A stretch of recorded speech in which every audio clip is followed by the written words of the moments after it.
And coming to us all the way from Hawaii is Jim Larsen. Give it up for Jim. Fellow Toastmasters, honored guests, let me share you one small secret of being enamored with life, to have fun, to just enjoy yourself.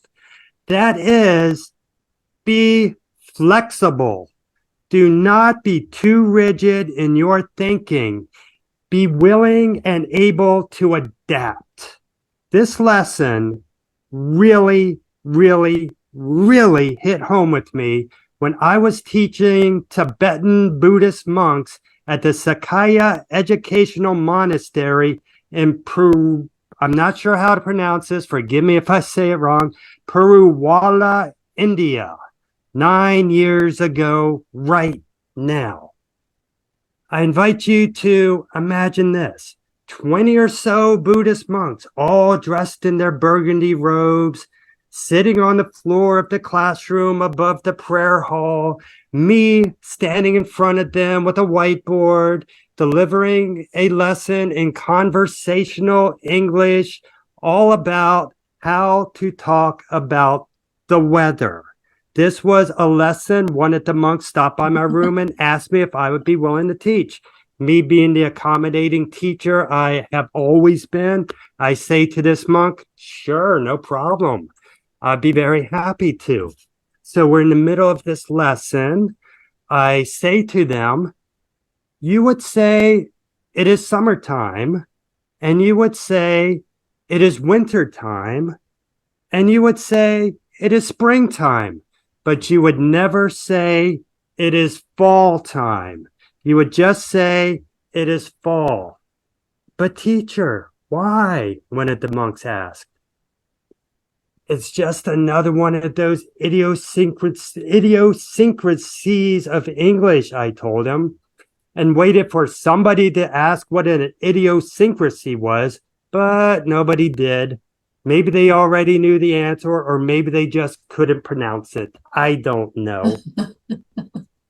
But next on my list of things that I wanted to teach that hour, and I had it written on the whiteboard and everything, is it is humid today.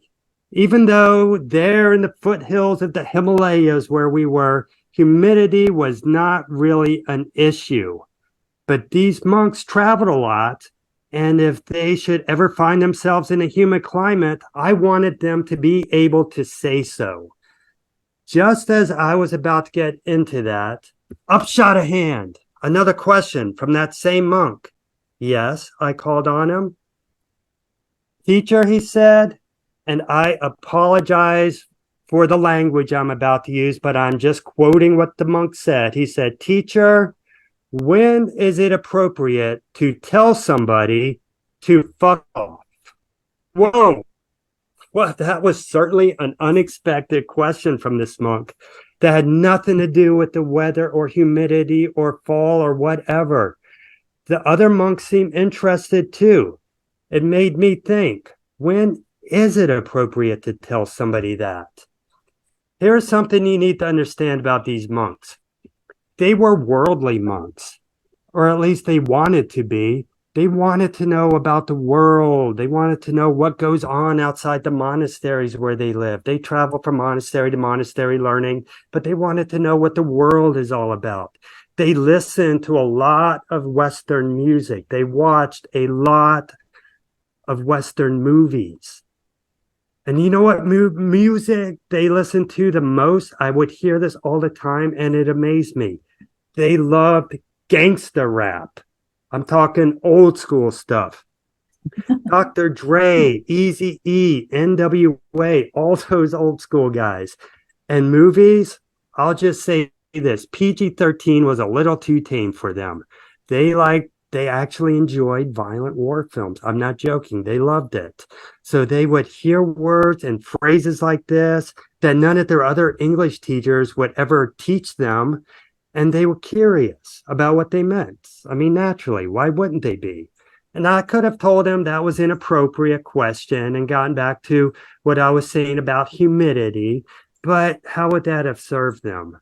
I decided flexible with my lesson plan because it was better that they know what these things meant so they know not to say them at inappropriate times.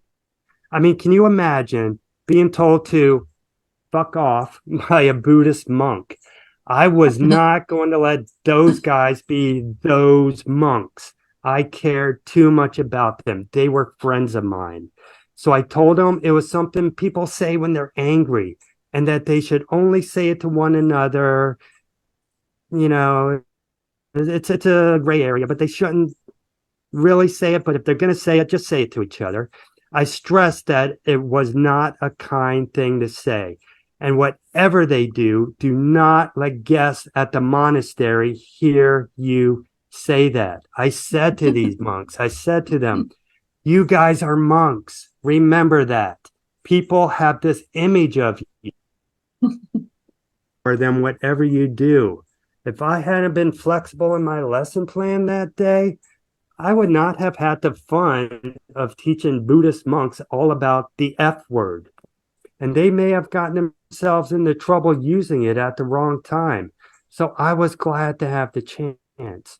Plus, taught Tibetan Buddhist monks the proper use of the F word looks really cool on my resume now.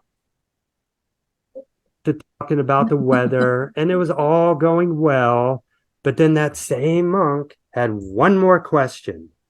And again, forgive me for my language here, but this is what he asked. He asked, teacher, what is the difference between a bitch and a hoe? I thought, no. This is too much. I'm not getting into that today. That will be a lesson for another class and for another teacher because I didn't touch that subject. I was not going to be that flexible. But we had fun that class. I had fun. They learned something. And that is why it is important to be flexible in life with your thinking. Thank you very much. Back to you.